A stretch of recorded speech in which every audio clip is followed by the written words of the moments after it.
이런 질문이었죠. 분양가라는 건 뭐냐? 분양가 책정을 할 때 보면은 이게 택지비, 그 다음에 건축비, 가산비 이렇게 되는 거예요.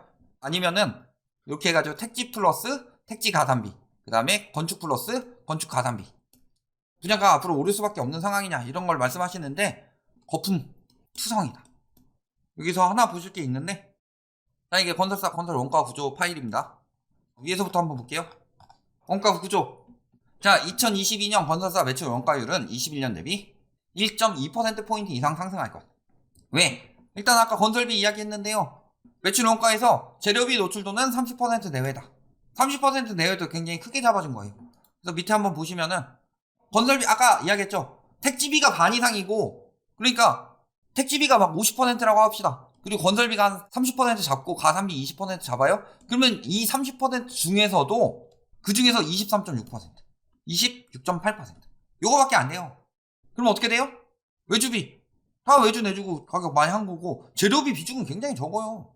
그래서 지금 막 건설 재료비가 엄청나게 올라서 올려야 되겠습니다 하는데, 그만큼 오른 걸로는 1.2%포인트 정도 오를 거다. 그나마 그 정도예요. 좀 다른 걸 한번 볼게요. 택지비. 자, 땅값 비중이 60%라고 합니다. 그러니까 인건비 건설비 문제가 아니에요. 그럼 저 땅값은 왜 올랐어요? 우리나라 땅값 올라가는 구조 간단하죠. 자, 이렇게 아파트가 있다고 해봅시다. 얘가 8억짜리였어요. 근데 얘가 10억으로 올랐다고 해봅시다. 그럼 가격은 10억으로 올라서 제가 그림을 이렇게 그려놨지만, 이 아파트 자체가 층수가 높아져요? 평수가 커지냐? 층고가 높아지냐? 아니죠. 고급화 되느냐 뭔가? 아니죠. 실질적으로 이런 거 다 없이 아파트는 감가 생각한다 원래. 그렇잖아요.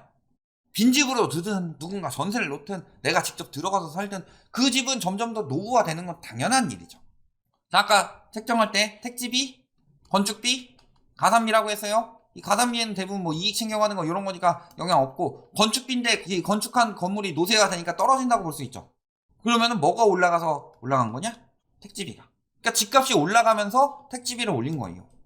그런데 지금 택지비 상황이 어떠냐? 아까 옆에서 말씀해 주셨죠?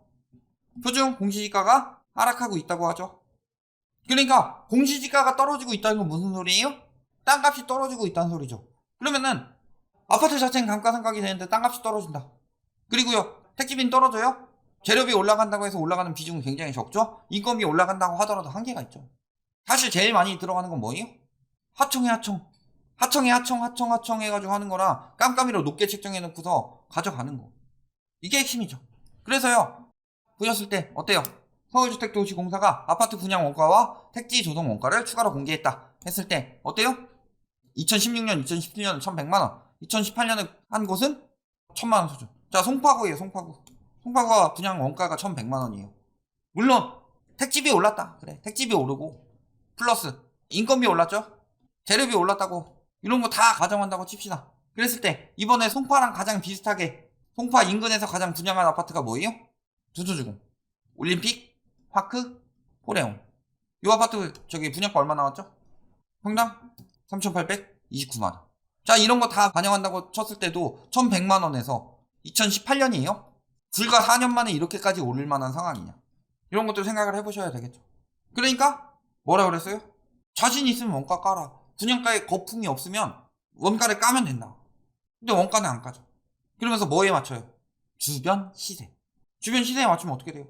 당연히 주변 시세가 다 거품인데, 저희가 거품의 기준을 언제로 잡는다? 2014년 7월 초이노미스로 잡는다고 했죠. 이 당시에 서울의 중위 아파트 가격이 4억 8천이었어요.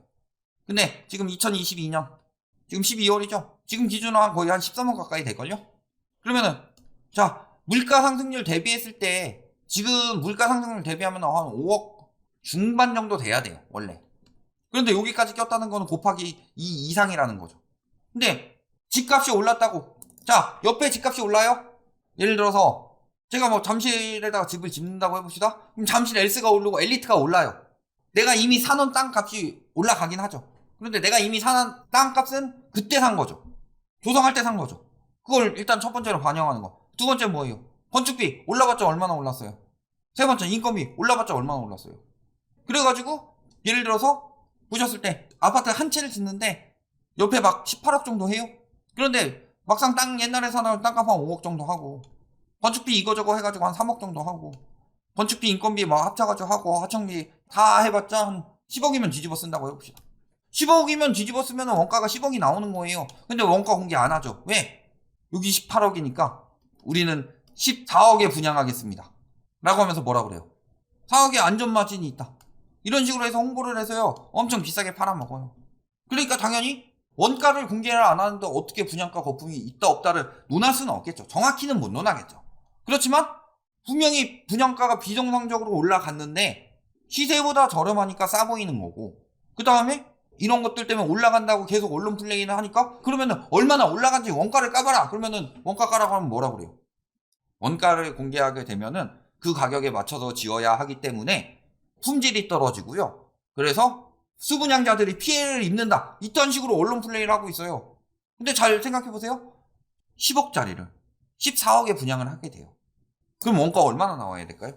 자, 아까 저 10억은 건설사 수익까지 고려해서 한 가격이에요. 그런데 14억이라고 해봅시다. 그러면요, 택지비는 고정이 되어 있죠? 뭐 어디서 늘려야 돼요? 인건비랑 자재비 쪽에서 늘리겠죠. 그럼 자재비에서 늘린다고 해봅시다. 그러면요, 더 좋게 지어질까요? 더 나쁘게 지어질까요? 상식적으로 더 좋게 지어질 수밖에 없죠.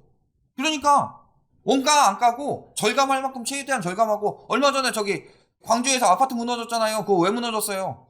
시멘트 개판으로 써가지고 중간에 해먹는 게 한둘이에요? 하청한테 넘기고 중간에 해먹고, 하청에 하청까지 넘기고 중간에 해먹고, 그 건설하는 하청 업체들은 시멘트 업체한테 넘기면서 어떻게든 깎아먹고, 그러면 시멘트 업체에서는 거기서 또 중간에 슈킹해 가고, 그러면서 완전 부실해지는 거잖아요. 그게 원가를 안 까서 그런 거예요. 원가가 공개되면은 본인들이 비싸게 하려면 비싸게 지을 수밖에 없으니까. 그래가지고 이게 얼마나 심각하냐. 자, 우리나라에서 제일 비싼 아파트 하면 제일 먼저 떠오르는 거 뭐예요? 지금 우리나라에서 지금 제일 비싼 아파트다. 정확히는 안 나왔지만 나왔죠? 한남동일. 한남동일의 층간소음이 지금 이슈가 엄청나요. 뭐 롯데타워도 있겠지만. 아, 이거 되게 많이 나오네요. 뭐 보시는 건 다르겠지만 원래 저기 뭐였죠? 전통 부자들이 사는 곳이 한남동이죠. 이건희 회장도 한남동 살았었고. 한남동이 얼마나 가나 한번 볼까요? 86평짜리라 89. 좀 작은 거 가볼까요? 26평짜리에서 30억이에요. 그런데 이 비싼 아파트가 층간소음 때문에 고통받는 사람, 층간소음 실내화를 신어야 된다, 층간소음 최신, 최소 50억 주고 층간소음으로 이러고 있대요. 부탁드립니다. 한남동 입주민들이 모여 사는 공동생활 공간입니다. 물론 땅값이 저기는 비싸긴 하겠지만요, 몇십억씩 주고 분양한 아파트인데 저러고 있어요. 지금 저게 왜 저런 상황이 나와요? 중간중간에 헤쳐먹는 놈들 많고, 건설사에서 원가 아끼려고 최대한 가격을 낮춰버리니까 층간소음 나는 그런 자재를 쓴 거예요. 그러면 어떻게 돼요? 저게 막 50억 80억 이런 아파트예요? 그러니까 층간소음 어디든 다 있는 게, 그 이유가 뭐예요? 원가 안 까고 건설사에서 분양할 때는 이런 걸 지키겠습니다 하면서 안 지키고 낸 거예요. 그러니까 사실 층간소음으로 뭐 살인 나고 막 이런 것들 다 건설사들 잘못이에요. 지들이 많이 헤쳐먹으면서 그거 좀 더 헤쳐먹다가 그런 거고. 그러니까 원가 안 까면은 집의 질은 점점 더 안 좋아져요. 그러니까 거품이 아니라고 말할 수가 있겠어요? 저거보다 100배는 아니더라도 층간소음 하나도 안 나게 지어도 한남동이면 저 가격이면은 남는 거 엄청나게 많다. 그러니까 그런 것들을 잘 봤을 때, 한남동일 이야기를 했지만 지방 부동산은 분양가에 거품이 꼈다고 생각하나요? 당연하죠. 지방 서울뿐만이 아니라 모든 부동산은 거품이 다 꼈다.